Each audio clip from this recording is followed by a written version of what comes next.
Баянгаар нэгшүүдлэн хүний эрхийн үндэсний комиссийн гишүүдийн өдрийн мэндийг ялтгая. Хүний эрхийн үндэсний комиссийнхны ажил үнэхээр хүндээ би бас эднэр дээр очиж санал хүсэлт өгж явж ийсэн. Тэгээ бас нэг тодорхой үедээ асуулт асуух гэсэн та хэдээс. Уг нь бол улсын хурлаас томилогдож байгаа байгууллага хүний эрхийн үндэсний комисс засгийн газар чалгаагүй улсын хурлаас томилогдоод ажилд орж байгаа.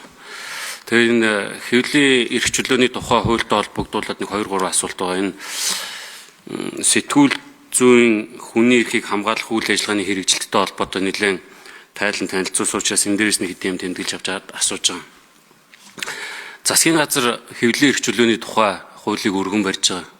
Уг нь бол хэвлэлч нь өөрөө дөрөв дэх засаглал буюу засгийн газартайгаа ижил тэнцүү хэмжээний эрхтэй байх ёстой тул одоо бол засгийн газар хэвлэлийн одоо юу гэж харж байгаа вэ? Тэгэд энэ хуультай та бүхэн бас танилцсан бах энэ дээр бас нэг саналаа хэлвэл бас зүгээр байгаа. Тэгээ одоо та бүхэн тулгамж байгаа асуудал гэдээ бичсэн байгаа. Энэ тулгамж байгаа асуудлуудыг чинь одоо энэ өргөн барьж байгаа хууль шийдэж чадж байгаа гэж үзэж байгаа юу гэж. Тэгээд энэ хэвлэлийн эрх чөлөөтэй холбоотой ярихаар чинь одоо нэг сэтгүүлч бол одоо мэдээллийн хаанаас олж авснаа нуух бүрийн эрхтэй хүн хилсээр хоригдоод гараад ирсэн. Энэ дээр одоо та бүхэнд очсон санал гомдол байдгүй. Энэ дээр та бүхэн энэ сэтгүүлчийн эрхийг хамгаалах чиглэлд ямар ажиллагаа явуулсан бэ? Эрхийг хамгаалсан гэж үзэж байгаа юу? Ер нь бол нөгөө хүний эрхийн үндэсний комиссд хандж байгаа хүмүүс чинь эрх зөрчигдчлөө хамгаалаад өгөөч л гэж очиж байгаа шүү дээ.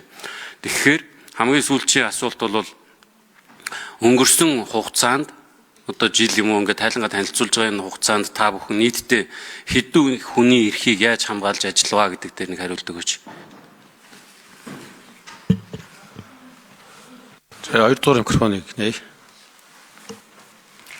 За Зохитбаатар гишүүний асуултанд хариулъя. За манай хүний эрхийн үндэсний комиссд бол сэтгүүлчид эрх ашиг зөрчигдлөө гэдэг агуулгаар бол гомдол гаргадаг. За үүний нэг кейс нь бол яхаа аргагүй одоо өнөр цэцэг сэтгүүлчийн гаргасан гомдол байгаа. За энэ гомдлын хүрээнд бол хүний эрхийн үндэсний комиссийн дэргэд ажиллагаа хүний эрх хамгаалагчийн орон тооны бус хороо гэсэн ийм хороо бол ажилдаг иргэний нийгмийн байгууллагын төлөөлөл хуульчид өмгөөлөгчдийн төлөөлөлтэй. За ингээд энэ эргэсэн гомдлын дагуу бол бид ажиллагаа хийж дүгнэлт гаргасан. За дүгнэлтэнд бол хүний эрх сэтгүүлч бол хүний эрхийн хамгаалагч юм. За хүний эрх хамгаалагчийн эрх нь бол тодорхой хэмжээгээр зөрчигдөжээ гэсэн ийм дүгнэлтийг гаргасан. За үүнд бол нэгдүгээрт сэтгүүлч өнөр цэцгийн одоо нийтийн мэд хэрхийг хангах хуулийн хүрээнд өөрийн олж авсан мэдээлэл өөрийн сэтгүүлчийн үзэл бодлоо илэрхийлэх энэ үйл ажиллагаа нь хуулийн хүрээнд явагдсан энэ хэсэг нь бол хүний эрхийн хамгаалагчийн үйл ажиллагаа байна. Тодорхой хэмжээнд эрүүгийн хэрэг үүсгэхэд ч гэсэн түүн дээр шалгах ажиллагаа хийгээд явж байгаа асуудал нь хүний эрхийн үндэсний комиссийн 22 хуулийн 22-ийн 2 зааснаар бол одоо хамаарахгүй маа гэдэг энэ дүгнэлтийг гаргасан. За дүгнэлтийн нэг хэсэгт бол зариг эмийн сайтыг бол одоо 24 цагийн хугацаар бүхэлд нь хаасан. Энэ нь бол хүний эрхийн зөрчил байлаа.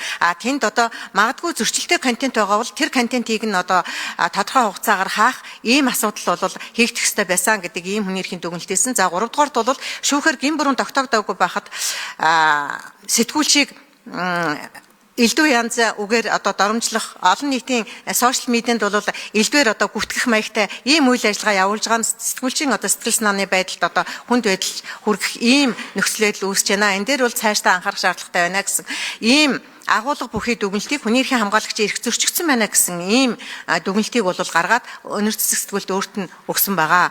За мөн сэтгүүлчд бол гомдол гаргадаг. За гомдолд бол зайлшгүй дүгнэлт гаргах ёстой юундаар бол хороо уралдаж гаад дүгнэлтээ гаргадаг. За бусад юундаар бол тодорхой хэмжээний зөрчилтэй байгаа асуудлуудаар нь хүний эрхийн талаас нь анхаарах энэ юундаар бол гомдлуудыг шийдэж байна. Болно. Юм бо. За өөр хэн хариулах юм? Хэвлэлийн эрх чөлөөнөөс гэж байна. За нарантай гişөө. За тэгэхээр хэвлэлийн эрх чөлөөний тухай хуультай холбоотой хүний эрхийн үндэсний комиссийн одоо байр суурь дүгнэлтийн талаар асуултанд хариулъя. Тэгэхээр 22-т хүний эрх чөлөөний төлөв байдлын 22 дахь илтгэлд бол комисс хэвлэл мэдээллийн байгууллагууд хараат бус олон ургалч ил тод ийм зарчмаар ажиллах ёстой гэд энд одоо шаардагдах эрх зүйн зохицуулалт ямар байвал зохих вэ гэдэг саналаа маш тодорхой оруулсан. За энэ санал бол одоо хууль зүйн яамнаас боловсруулсан хэвлэлийн эрх чөлөөний тухай хуульд бол бас нэлээд хэмжээгээр тусгагдаж суурь нь болсон байна лээ.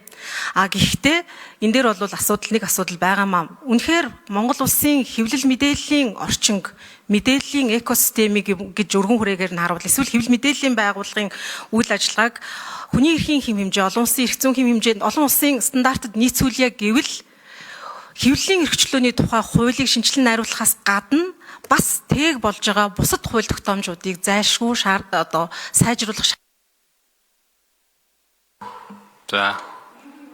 За гүйцэтгэд нартай гишүүний микрофоныг өгье, хариулчих. Эрүүгийн хуулийн 13-ын 14 худал мэдээлэл тараах энэ гэмт хэрэг болвол гүтгэлэг доромжлолыг хязгаарлахгүй харин хэвлэлийн эрхчлөөг хязгаарлах ийм хөшөөрөг болж байна гэдэг дүгнэлтийг Хүний эрхийн үндэсний комисс олон удаа танилцуулсан. Өргөн нэвтрүүлгийн тухай хууль, зарим төрлийн хэвлэл мэдээллийн байгууллагуудад давуу эрх олгодог. Олон нийтийн радио телевизийн тухай хууль. Ер нь яаж Монгол улсын олон ургалч хэвлэл мэдээллийн байгууллагыг дэмжихийн, яаж улс төр эдийн засгийн нөлөөллөөс хэвлэл мэдээллийн байгууллага хараад тусаар ажиллах энэ нөхцөл бололцоог бий болгох юм бэ гэдэг энэ эрх зүйн зохицуултыг бий болгох шаардлагатай. Хүний эрхийн үндэсний комисс улсын их хуралд тусгайлан хэвлэл мэдээллийн эрхчлөөний хуулийн шинжилсэн найруулга, бусад хамааралт хууль тогтоомжийн талаар дүгнэлтэд танилцуулахад бэлэн байна. Та бүхэн бид нарыг бас ураарай.